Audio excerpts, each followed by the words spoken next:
Hello, everyone. Tonight I'll share with you 3 terrifying stories about unexplainable events. So close the door, turn off the lights, and enjoy. Let's begin. Story 1. The Crawlspace Tenant. I want to be upfront about something before I start. I am not the kind of person who jumps to conclusions. I'm an engineer. I solve problems. I find the logical explanation and I move on. That's who I am. That's who I've always been. So when I tell you that I spent 3 weeks convinced I had squirrels in my crawl space, and I was wrong, I need you to understand that I really genuinely believed that. I needed to believe it, because the alternative was something I wasn't ready to think about. This was about 2 years ago. I just bought my first house, a single-story ranch-style home in a quiet suburb outside of Cincinnati. Nothing fancy, but it was mine. I'd saved for 6 years to afford the down payment, and I moved in feeling like I'd finally made it. The house had one quirk I didn't think much about at the time: a crawl space above the main hallway. It wasn't a full attic, more like a low, narrow passage that ran the length of the house. The previous owners had used it to run some ductwork and then basically sealed it off. I was told about it during the inspection and promptly forgot it existed. About 2 months after I moved in, I started hearing the noise. It was a shuffling sound. That's the only way I can describe it. Not a creak, not a drip, a shuffle, like something being dragged a few inches across a wooden surface. It would happen once, maybe twice, and then stop. And it was always coming from above the hallway ceiling. The first time I heard it, I stopped what I was doing and listened. Nothing else. I told myself it was probably just the house settling. Old houses make noise. Everyone knows that. The second time, I opened the hallway closet and looked up at the access hatch to the crawl space. It was a simple plywood panel sitting in a frame in the ceiling. I pushed it up with a broom handle, shone a flashlight in, and didn't see anything unusual. Dark up there, low ceiling, insulation on both sides, no obvious nests, no droppings, no animals. I pushed the hatch back into place and went back to my evening. Over the next 2 weeks, the sound continued. Always the same, a brief shuffle, then silence. Always above the hallway.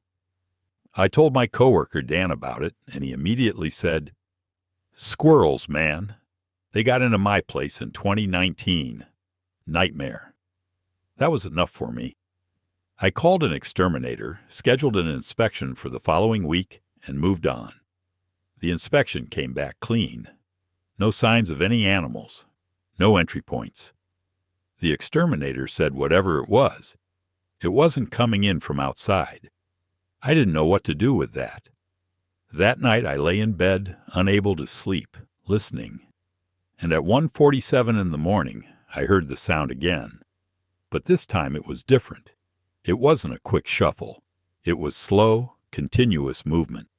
Something, or someone, shifting their weight and repositioning. I stood on my bed and pressed my ear to the ceiling. And I heard breathing. I don't know how long I stood there. Long enough that my legs started to shake. I kept telling myself it was the pipes, the ventilation system, anything. But breathing has a rhythm that you can't mistake for mechanical noise. And whatever was above me had that rhythm. I called 911. I told them in a whisper that I thought someone might be in my crawl space. I felt insane saying it out loud. The dispatcher kept me on the line while a unit was dispatched. The officers arrived in 6 minutes. I let them in and explained everything in the hallway, pointing up at the hatch. One of the officers used my stepladder to reach it. He pushed the panel aside, shone his flashlight in, and immediately said, "Sir, step outside." They found a man. He was lying flat on his stomach behind a support beam, about 12 feet from the opening. He'd been up there, they later estimated, for somewhere between 10 days and 2 weeks. He'd brought water bottles. He'd brought food. He'd made himself a small area to lie down using moving blankets he'd taken from my garage. When they brought him down, he didn't fight. He didn't run. He came out quietly and let them cuff him without a word. The detective who spoke to me afterward told me the man had a history of this. He'd done it before, found vacant properties, sometimes occupied ones, and made himself at home in the spaces no one looked. The detective used a phrase I haven't been able to forget. He called it living in the gaps. I never found out how he got in. The most likely explanation, according to the detective, was that he'd accessed the crawl space from the exterior eave vent on the north side of the house. A vent that had been slightly bent out of shape, something I'd noticed and told myself I'd fix eventually. I've been in 3 different homes since then.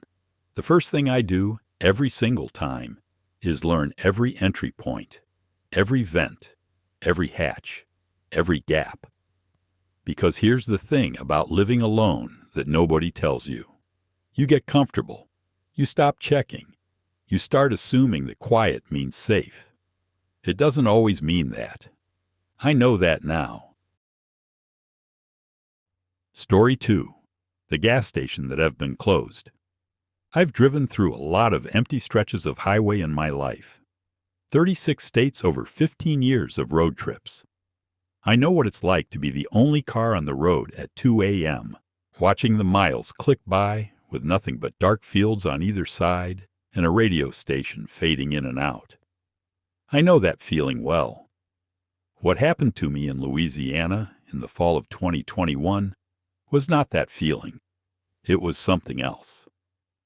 And I'm still not sure what to call it.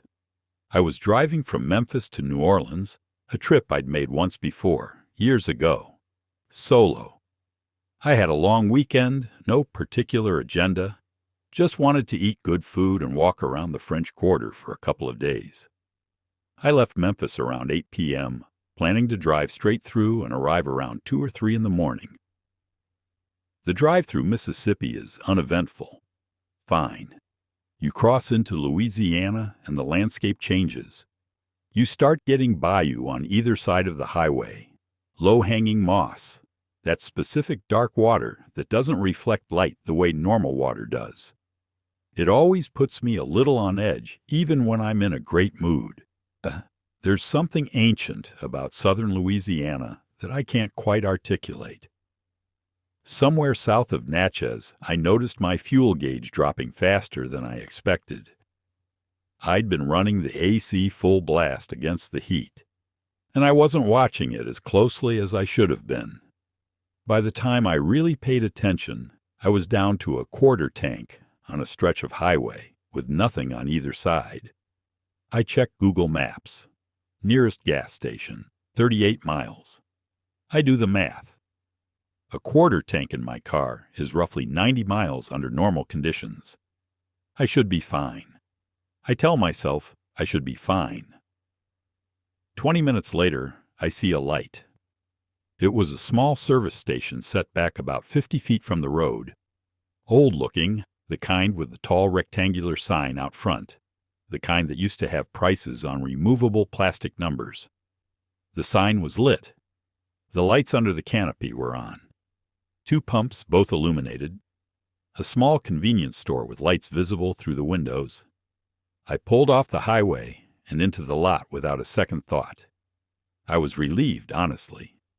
I was tired, and I needed gas, and here was a gas station. Simple as that. I got out of the car. The air was thick and warm, and there were insects screaming in the trees around the property. The pump looked old, the kind with the rounded top and the analog display. Not the digital flat-screen pumps you see everywhere now. But it accepted my card. I heard it click and hum. I put the nozzle in, and it started pumping. The convenience store door was propped open with a brick. I could see the aisles from where I stood. Snacks, drinks, the usual layout. There was a radio on somewhere inside playing something I couldn't quite make out. I assumed someone was working the register, and I just couldn't see them from the angle I was at. I finished pumping. I didn't go inside.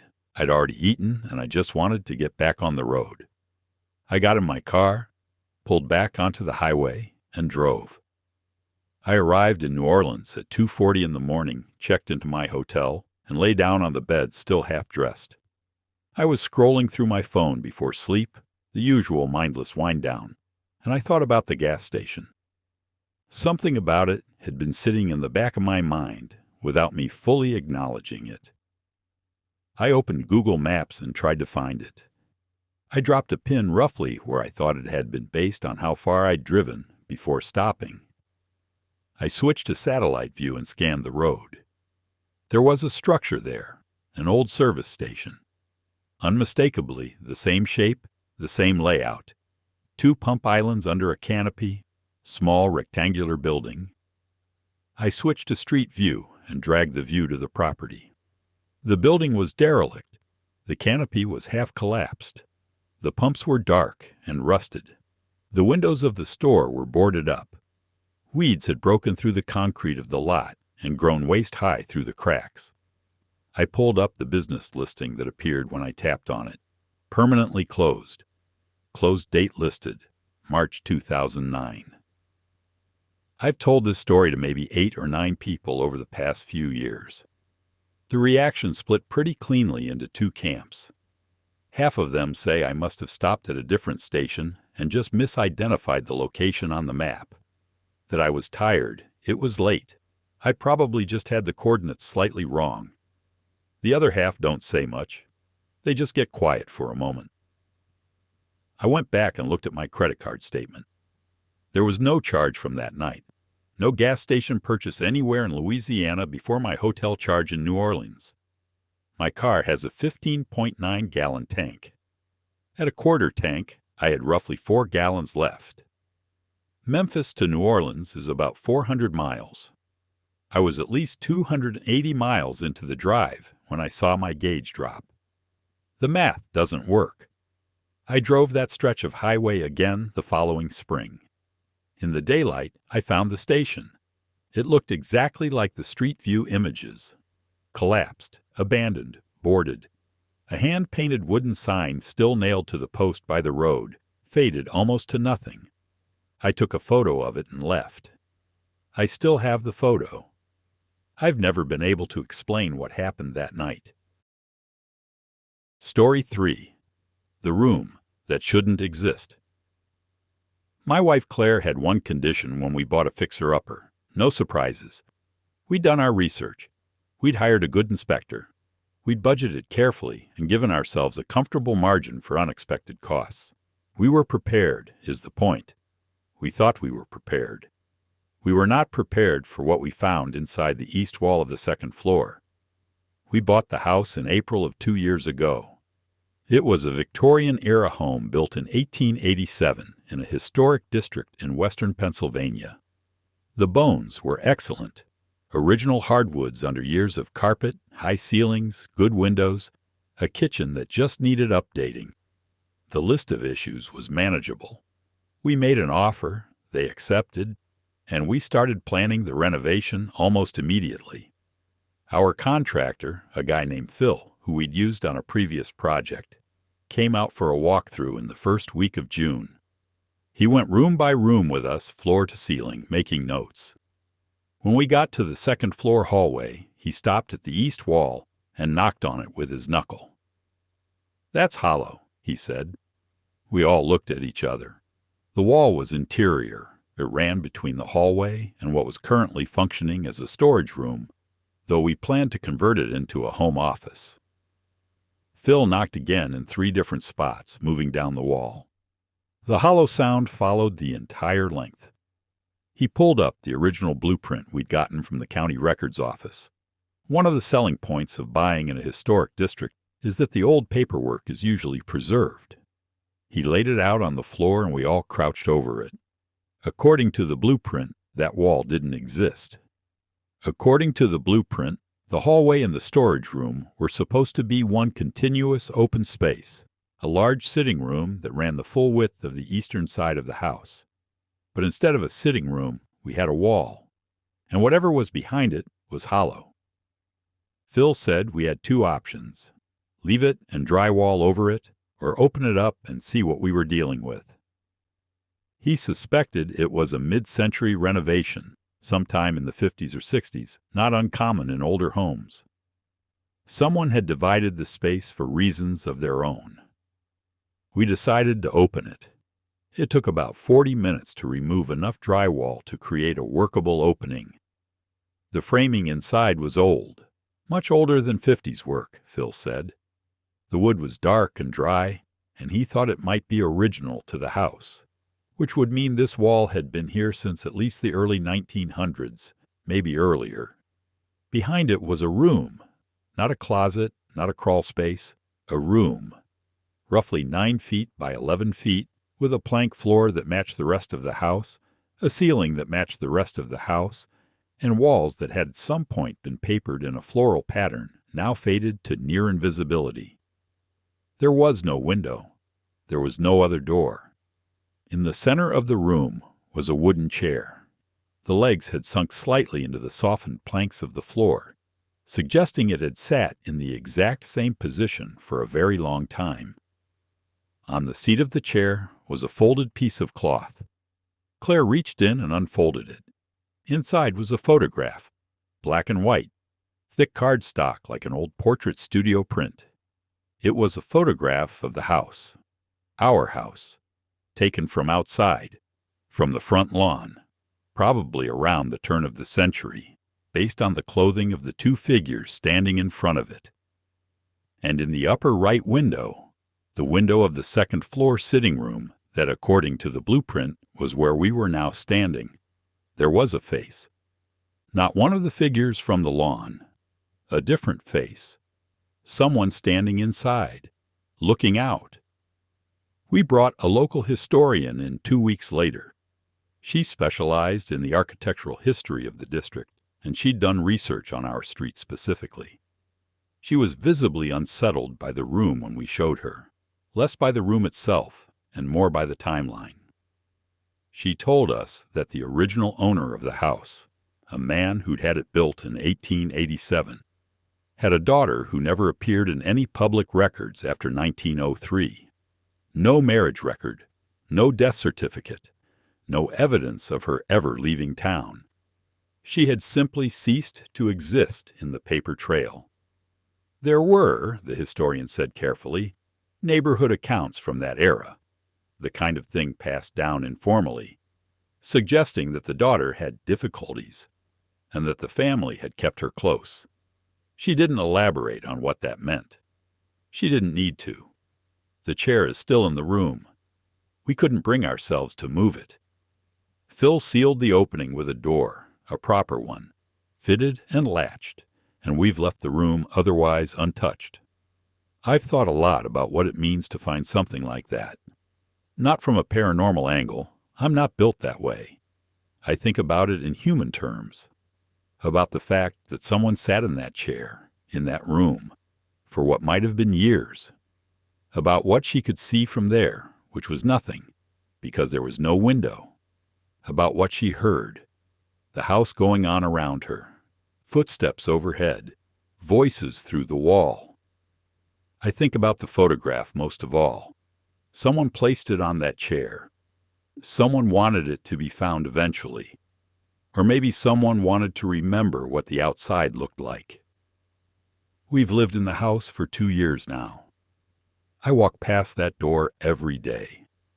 I've never heard anything from behind it, but I always walk past quickly. 3 stories. 3 things that were never supposed to be found. I hope you enjoyed this video. And if you do, then please subscribe to the channel and like the video. Sleep well.